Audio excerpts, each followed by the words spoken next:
अच्छा, आज हम डिस्कस करेंगे कि हमारे पास एलडीएल जो है उसका मेटाबॉलिज्म किस तरह से होता है। जो बेसिक पर्पस है हमारे पास एलडीएल का वो ये है कि हम लोगों ने कोलेस्ट्रॉल को, ये सीएच कोलेस्ट्रॉल है, हम लोगों ने इसको ट्रांसपोर्ट करना होता है from the liver towards the peripheral tissue transport करना है। तो उसका क्या मैकेनिज्म होता है कि सबसे पहले हमारे पास जो एलडीएल होता है वो आके बाइंड करता होता है, जो मेम्ब्रेन होती है उसके ऊपर ऐसे रिसेप्टर्स अवेलेबल हैं, ये स्क्वायर से हमने रिसेप्टर शो किए हुए हैं। ये अपने रिसेप्टर्स के ऊपर आके बाइंड करता है, एलडीएल अपने रिसेप्टर्स के ऊपर आके बाइंड करता है जो कि हमारे पास सेल की मेम्ब्रेन के ऊपर होते हैं। उसके बाद जब वो रिसेप्टर से बाइंड करता होता है तो रिसेप्टर के गिर्द हमारे पास एक प्रोटीन होती है क्लैथरिन, जो कि बेसिकली एक प्रॉपर वेजिकल बनाने में हेल्प करता है।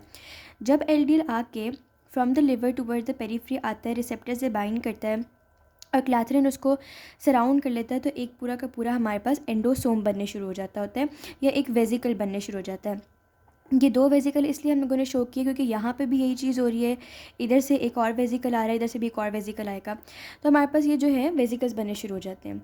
फिर क्या होता है, ये जो दोनों वेजिकल है ना, एलडीएल वेजिकल्स होते हैं, ये दोनों हमारे पास जो है वो कंबाइन हो जाते हैं। ये इस तरह से हम लोगों ने कंबाइन शो कर दिया। जब ये कंबाइन होते होते हैं तो बेसिकली हमारे पास एक स्ट्रक्चर बनता होता है, कंबाइन करते हैं और अंदर जो है वो हमारे पास एटीपीएज आ जाता होता है। तो जो कॉम्बिनेशन है हमारे पास इस एंडोसोम का, यानी कि ये जो दो एलडीएल जब फ्यूज़ हुए तो जो दो एलडीएल के वेजिकल्स फ्यूज़ हुए तो उनकी वजह से एंडोसोम बना। एंडोसोम प्लस एटीपीएज हमारे पास कर्ल कहलाता होता है। अब हमारे पास जब ये स्ट्रक्चर फॉर्म हो जाता है और एटीपीएस जो है वो भी आ गया, और इसमें एटीपीएस की वजह से हमारे पास जो पीएच है दैट इज़ 6.7। लेकिन ये एटीपीएस क्या करता है, ये एटीपीएस ट्रांसपोर्ट करता होता है प्रोटॉन को from the cytoplasm towards the cell, या अपने अंदर इसको ले लेता है प्रोटॉन को।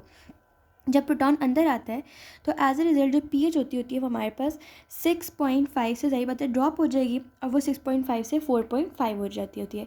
जब ये पीएच ड्रॉप होती है तो as a result of drop of pH हमारे पास ये जो पूरा कॉम्प्लेक्स बना था ये ब्रेक हो जाता है। जब ये कॉम्प्लेक्स ब्रेक होता है तो यहाँ एलडीएल जिसके अंदर हमारे पास कोलेस्ट्रॉल है वो अलग हो जाता है और जो रिसेप्टर्स हैं वो अलग हो जाते हैं। ये जो रिसेप्टर्स हैं ये रिसाइकिल हो जाते हैं और हमारे पास ये जो कॉम्प्लेक्स है ये जाग के बाइंड करता होता है, जिसमें मतलब कि एलडीएल और काइलोमाइक्रोन का जो कॉम्प्लेक्स था ये लाइसोसोम के साथ जाके बाइंड कर जाता है। जब लाइसोसोम से बाइंड करता है तो वहाँ पे हाइड्रोलिटिक एंजाइम्स होते हैं। हाइड्रोलिटिक एंजाइम्स होते हैं वो हाइड्रोलिसिस कॉज करवाता होता है एलडीएल का, और एज ए रिजल्ट हमारे पास कोलेस्ट्रॉल, जो फ्री फैटी एसिड्स होते हैं वो, और अमाइनो एसिड होते हैं वो सेल के अंदर आ जाते हैं। और बेसिकली हमारे पास एलडीएल का पर्पज़ ही ये था कि उसने कोलेस्ट्रॉल को लिवर से टूवर्ड्स द पेरिफेरल टिश्यूज़ लेकर आना था।